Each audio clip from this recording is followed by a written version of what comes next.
تو آپ صلی اللہ علیہ وسلم کے بہت سارے بے شمار احسانات ہیں اس امت پر۔ ہر امتی کی ذمہ داری ہے آپ صلی اللہ علیہ وسلم کے احسانات کو یاد کر کے حضرت محمد صلی اللہ علیہ وسلم پر درود بھیجنا اپنی زندگی کے اندر ضروری قرار دے، ہر روز اپنے معمولات کا حصہ بنائے کہ آپ صلی اللہ علیہ وسلم پر درود بھیجتا ہو، اور خاص طور سے جب سرکار کا نام آئے تو صلی اللہ علیہ وسلم کم سے کم درجے میں یہ بات ضرور اپنی زبان سے کہے۔ آپ نے فرمایا یہ ظلم ہے اور یہ بخل ہے کہ ایک آدمی کے سامنے میرا نام لیا جائے اور پھر وہ مجھ پر درود نہ بھیجے۔ آپ صلی اللہ علیہ وسلم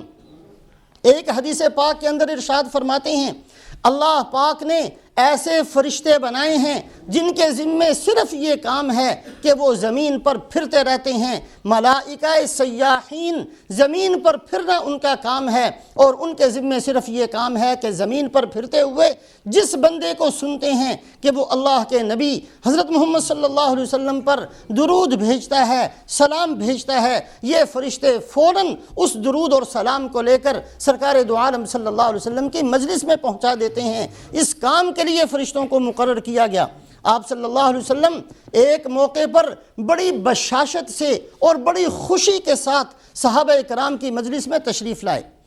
رسول پاک علیہ السلام کا حسین چہرہ انور ایسا تھا کہ صحابہ فرماتے ہیں ہم آپ کے غصے کے آثار کو بھی چہرہ دیکھتے ہی پہچان لیا کرتے تھے۔ جب سرکار دو عالم صلی اللہ علیہ وسلم کسی ناراضگی کا اظہار فرمانا ہوتا، کسی بات پر غصے کا اظہار فرمانا ہوتا، تو چہرہ انور ایسا سرخ ہو جایا کرتا تھا گویا کہ سرخ انار چہرہ انور پر نچوڑ دیا گیا ہے۔ اور جب سرکار دو عالم صلی اللہ علیہ وسلم خوشی کا اظہار فرماتے تو آپ کے چہرہ انور کو دیکھتے ہی ہمیں پتہ چل جاتا سرکار دو عالم صلی اللہ علیہ وسلم آج خوش ہیں، کوئی خوشخبری سنانا چاہتے ہیں۔ فرمایا آپ تشریف لائے اور آپ کے چہرہ انور پر خوشی کے آثار تھے، اور فرمایا کہ اے میرے صحابہ، آج اللہ پاک نے مجھ سے یہ کہا، اے محمد صلی اللہ علیہ وسلم، کیا آپ اس پر راضی ہیں کہ جو آدمی آپ پر ایک دفعہ درود پاک بھیجے ہم اس پر 10 دفعہ رحمتیں بھیجیں؟